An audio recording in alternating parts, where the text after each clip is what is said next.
Book of Heaven, Volume 18, November 1st, 1925. The pain of the privation of Jesus surpasses the very pains of hell. What it means to suffer in the divine will. I went through most bitter days without my sweet Jesus.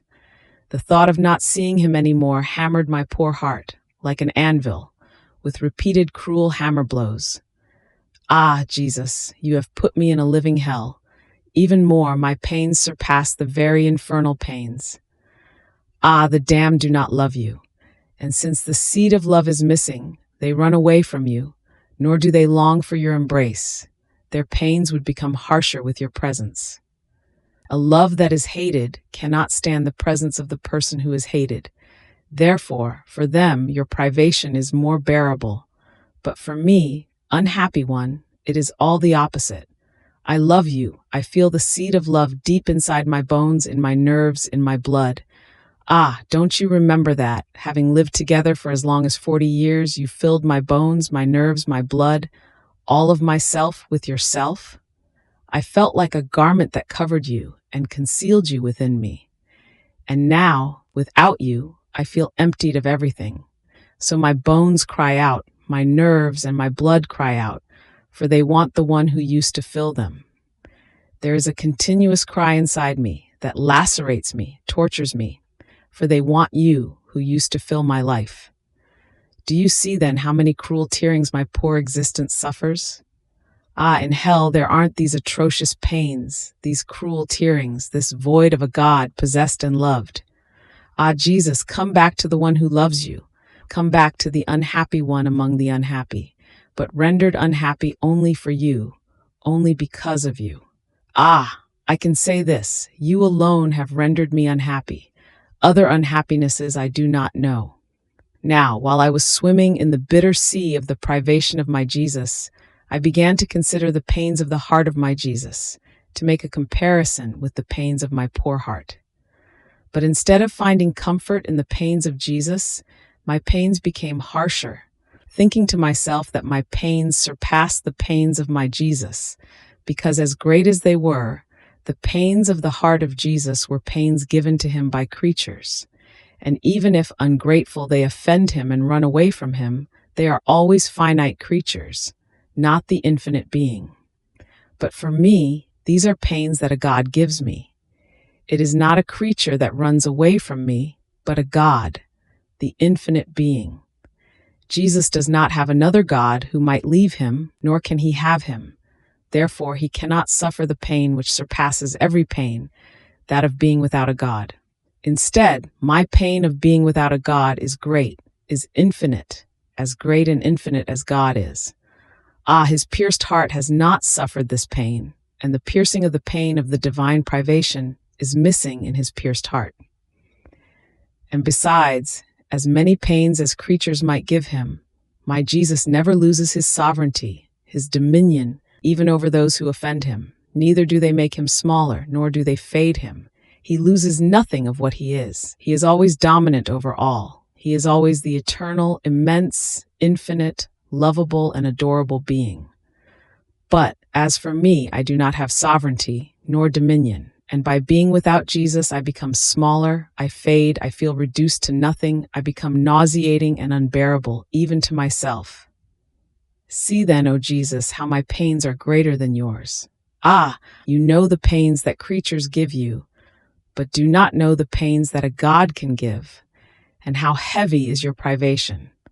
My poor mind was speaking nonsense. I felt that there was no pain which could be compared to the pain of the privation of Jesus. It is a pain without beginning and without end, incalculable and irreparable.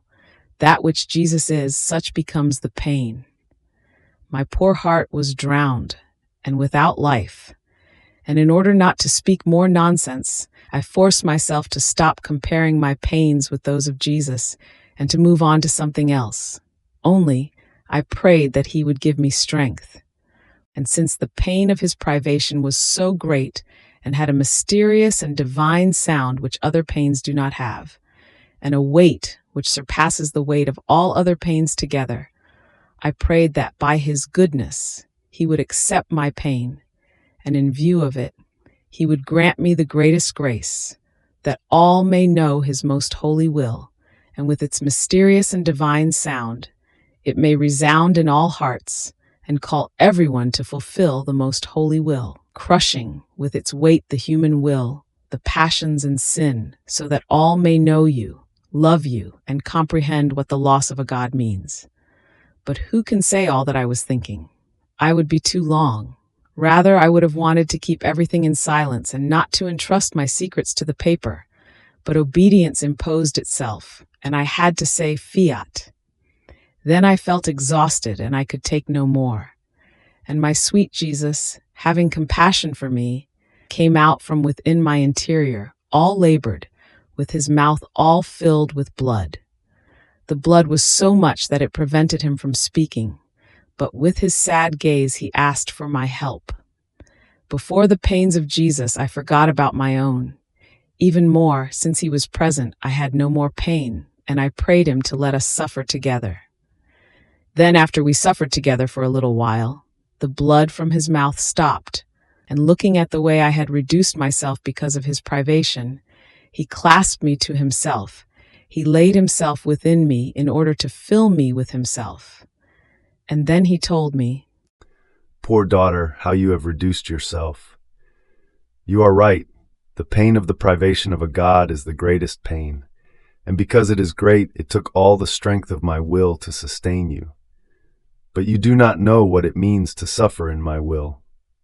Wherever my will was, there ran your pain, on earth, in heaven, within the saints and the angels. And as it reached them, all placed themselves in the act of looking at you and of helping you. So all were turned toward you. And if paradise were capable of suffering, it would have changed all of their joys and happinesses into sorrow.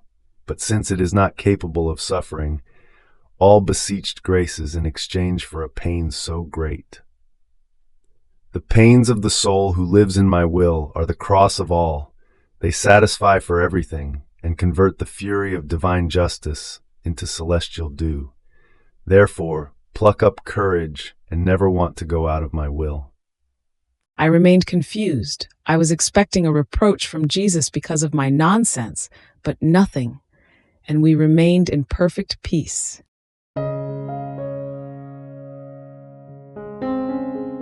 Thank you for being a part of our community here at Divine Will app. If you enjoy listening to Jesus's lessons on how to live in the divine will, please give this video a thumbs up. Your likes help us reach more souls yearning to live in the kingdom of the divine will. We'd love to hear your thoughts and reflections, so drop a comment below. Your insights not only enrich our community, but also inspire others on their spiritual journey. And don't forget to subscribe to our channel. By joining us, you're helping to spread the news of the kingdom of the divine will, so that together we can bring his kingdom to reign on earth as it is in heaven. In the divine will, always.